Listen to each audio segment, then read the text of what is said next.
लाख की चूड़ियाँ पाठ का सारांश। लाख की चूड़ियाँ कहानी को लिखा है कामता नाथ जी ने, जिसमें लेखक ने मशीनों द्वारा छिनते कारीगरों के रोजगार को दर्शाया है। साथ ही एक कुशल कारीगर के स्वाभिमान का उल्लेख भी किया है। लेखक बचपन में गर्मी की छुट्टियों में अपने ननिहाल अपने मामा के पास जाया करते थे और 1-1.5 महीना रहकर आते थे। वहाँ पर उन्हें बदलू नाम का व्यक्ति सबसे अच्छा लगता था, क्योंकि वह लेखक को लाख की गोलियाँ बनाकर देता था। वह पेशे से मनिहारी यानी लाख की चूड़ियाँ बनाने वाला था।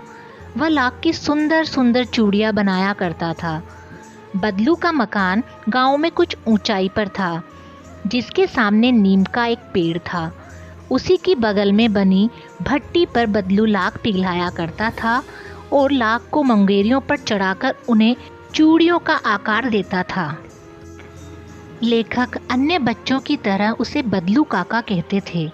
आसपास की औरतें भी चूड़ियाँ बदलू काका से ही लेने आती थीं।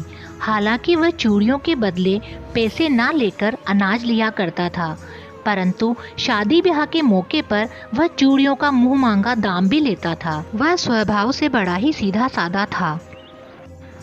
बदलू को कांच की चूड़ियों से बहुत चिढ़ थी।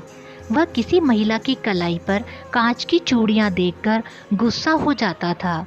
वह बचपन में लेखक से उनकी पढ़ाई के बारे में पूछता। लेखक उन्हें बताते कि शहर में सभी औरतें कांच की ही चूड़ियाँ पहनती है। वह लेखक को रंग बिरंगी लाख की गोलियों के अलावा गाय की दूध की मलाई तथा आम की फसल के समय खाने को आम दिया करता था। पिता की बदली दूर शहर में होने के कारण लेखक 8-10 वर्षों तक गांव न जा सके। वह लगभग 8-10 साल के बाद गांव गए। अब बड़ा होने पर उन्हें इसमें कोई रुचि भी नहीं थी। लेखक ने देखा कि गांव की सभी स्त्रियां अब कांच की ही चूड़ियां पहनने लगी थीं। एक दिन उनके मामा की लड़की फिसलकर गिर गई और कांच की चूड़ियों के चुभने से उसकी कलाई में घाव हो गया, जिसकी पट्टी लेखक को कराने जाना पड़ा। इस घटना से लेखक को बदलू का ध्यान आ गया। वह बदलू से मिलने उनके घर गए। आज भी वह उसी नीम के पेड़ के नीचे चारपाई बिछा लेटा था। बदलू काका का शरीर बूढ़ा हो चुका था। उसे खांसी भी थी। बदलू ने लेखक को पहचाना नहीं। तब लेखक ने उन्हें अपना परिचय दिया। बदलू की लाख की चूड़ियों का काम बर्बाद हो गया था। उसकी गाय भी बिक चुकी थी। बदलू काका ने लेखक को बताया कि आजकल सभी काम मशीन से होते हैं।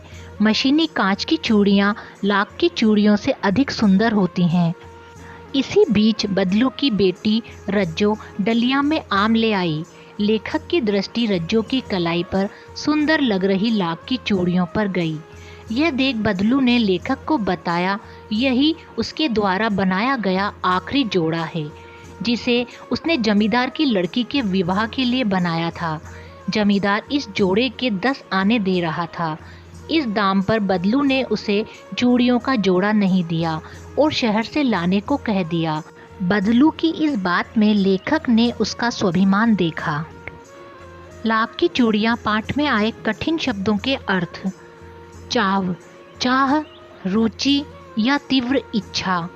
सलाख, सलाई, धातु की छड़। मुंगरी, गोल मुठियादार लकड़ी जो ठोकने पीटने के काम आती है। पैतृक, पूर्वजों का या पिता से प्राप्त या पुश्तैनी। खपत, माल की बिक्री। वस्तु विनिमय, पैसों से न खरीदकर एक विनिमय वस्तु के बदले दूसरी वस्तु लेना। कसर, घाटा पूरा करना, कमी।